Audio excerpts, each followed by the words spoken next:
mhlambe esingababizanga kulabantu kade sibabiza ake beme ngenyawo nje ngoba nje kulokuthi njengoba khona abantu engababoni besukuma ake sihloniphe bona ake beme ngenyawo sibabone manje ngiyazi bahlalelani phansi bayini ake beme ngenyawo abasihambele sihloniphe ubukho babo imani ngenyawo.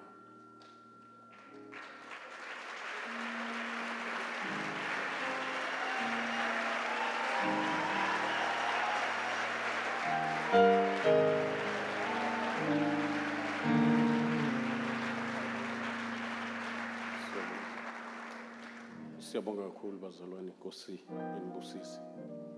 Ngibingelela isithando sami Mama Hlaba, my sweet loving wife, oyisibusiso kakhulu enhlizweni yami.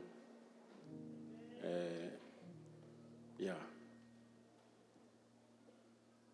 Ngiyangithanda ukuthi ngithi ukuthi kancane mangabe ngivele ngizoshumayela. Manje ngifuna ukuthi isikhathi I can say a lot ngaye. Ever since sizikulo msebenzi on the first day yephasika kule building enhle kangaka bengeke kwenzeke ukuba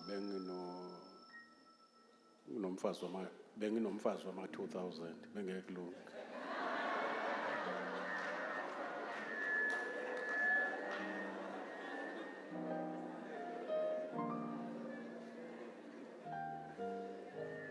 Ngiyambonga uNkulunkulu ngaye kakhulu bazalwane usathoba ngale ndlela abafazi balapha ya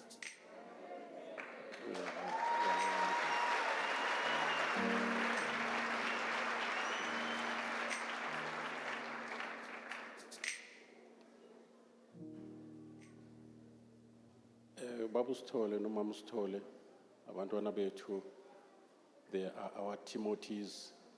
Masingekho siyazi ukuthi masishiye bona izinto zihlangene. Siyambonga uNkulunkulu kakhulu ngabo. It's not easy ukufaka unyawo esicathulweni ekufanele singene sibe usize, but umoya ongcwele uyabasiza kakhulu sihamba singabheke emuva.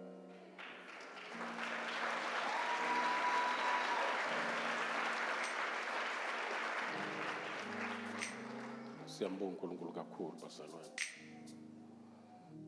Bayazazi abazalwane ababe ne contribution bekhuleka befaka isandla emakhukhwini abo, meaning ma bank accounts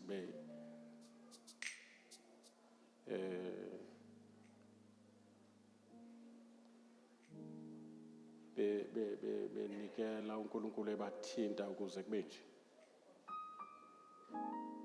Sibanga nayo anoma ngizothi ngiright mina ngithi sibanga nayo inhlanhla yokuthola support from overseas ezikwenzeka kwabaningi, kodwa uNkulunkulu usebenze ngabantwana bakhe within this organization noma the church here.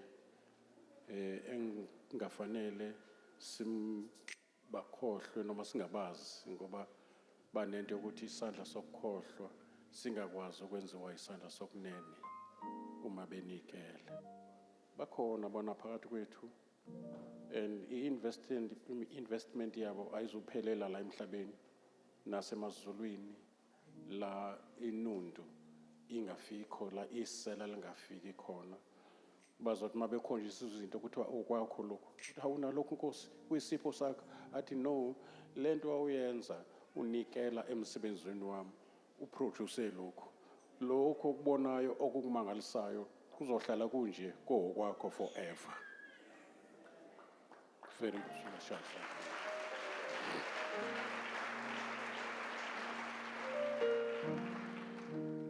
So siyambonga uNkulunkulu kakhulu ngabo abanye they online bakhonza nathi online abanye bakhona phakathi kwethu bantwana bethu uNkulunkulu abakhethile abanhliziyo zivuma lawo ethatha khona umnikelo wakhe. Sibona nezingcezu kaNkulunkulu ezikhona phakathi kwethu siyathokoza kakhulu. Ngicela mabe khona ngathi amehlo amabonakala khona okwenzakala ngapha engababoni ngicela nje zonke ingcezu kaNkulunkulu ekhona zime ngezinyawo sihloniphe ubukho babo egameni kaJesu Kristu waseNazaretha.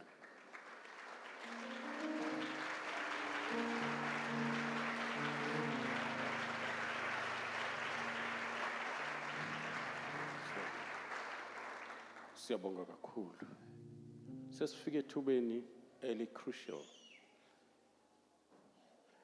Engicela ukuvula ngezwi ithuba esingena kulona. Ngicela ukulitolika ngaleli lizwi elilaphana encwadini yamaHebheru chapter 1 verse 1.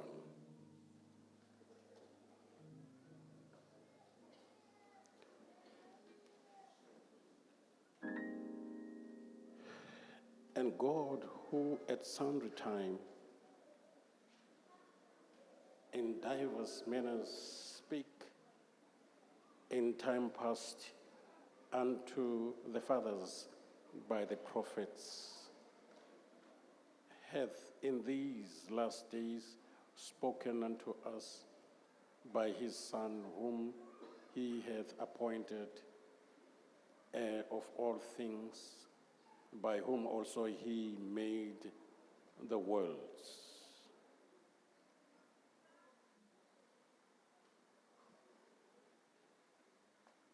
Unkhulume ngabaprofeti uNkulunkulu ebaphefumulela ngomoya wakhe ukuthi bakhulume icebo lakhe. In these last days ukhulume ngendodana yakhe. But it has been almost a 1,000 years, 2,000 years, inceku yakhe ikhuluma ngabapostoli, ikhuluma ngabantwana bakhe abakhethile ukuba bakhulume njengoba bathumile, ethi nibafundise konke engeniyale ngakho. Besizwa nguMoya Ngcwele nabo athi ngaye akayuthatha kokwakhe kodwa uyothatha kokwami mayesefikele aninike kona. Manje uMoya Ngcwele uhleli phezu kwezingceku zakhe erepeata lokhu uJesu akusho esiphambanweni. Uzokusho uJesu namhlanje kodwa engasakusho direct ekhona personal phakathi kwethu esekusho ngezingceku zakhe ephefumulele umoya wakhe oNgcwele ukuze bakhulume konke abatshele kona. Get ready ke asizuzwa bona bekhuluma soze uJesu ngokwezibhalo ekhuluma nathi namhlanje. And mayekhuluma izwi bayaphila abantu. Mayekhuluma izwi bayavuseleleka abantu.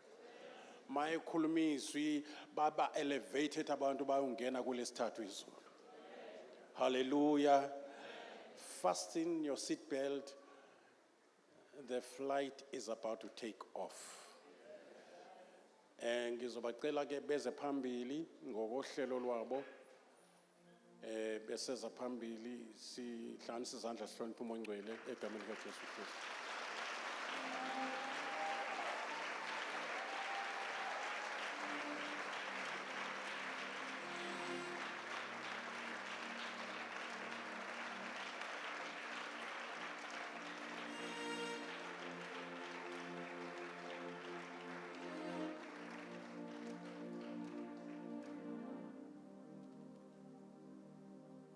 Akakazeke uMoya Ngcwele asijabulise usinika istuff esifresh for the day and for the whole year. Asihloniphe ubaba wethu babu Mashaba eze phambili azosifaka etafuleni lenkosi besazophaka abazalwane ngomkhuleko. Anganoma singayimelani ngenyawo lento ezokwenzeka. Heavenly Father, we give you glory, honor, and praise this morning. It's you who chooses. Akhethe wena uzokhuluma ngabo. Ake namhlanje siphindisele osukwini la uJesu akhuluma la mazwi ayisikhombisa. Kube imvuselelo empilweni zethu nasenhlizweni zethu. Kube iphasika elikhethekile. Simuze uJesu ngempela ebeka amazwi ayisikhombisa. Siphumela Heavenly Father sishintshile solunye uhlobo. Sisezingeni ofuna sibe kulona kulonyaka 2025. Sibonga inceku yakho Heavenly Father, the visionary of CKC. Ubaba Mahlaba no Mama Mahlaba, who are here because they obeyed the calling. Ingakho sila. Heavenly Father babusise uphinda phinde. Incane lendle sikuyona. Khulisa Jehova. Izimphefumulo igijime izosinda. Lord, we give you praise this morning. Siphindisela udumo lonke kuwe egameni lenkosi yethu uJesu Kristu. Usisa omunye nomunye oyokhuluma kulamazwi ayisikhombisa. Kube wena okhuluma through each and every one of them. In the name of Jesus. Amen.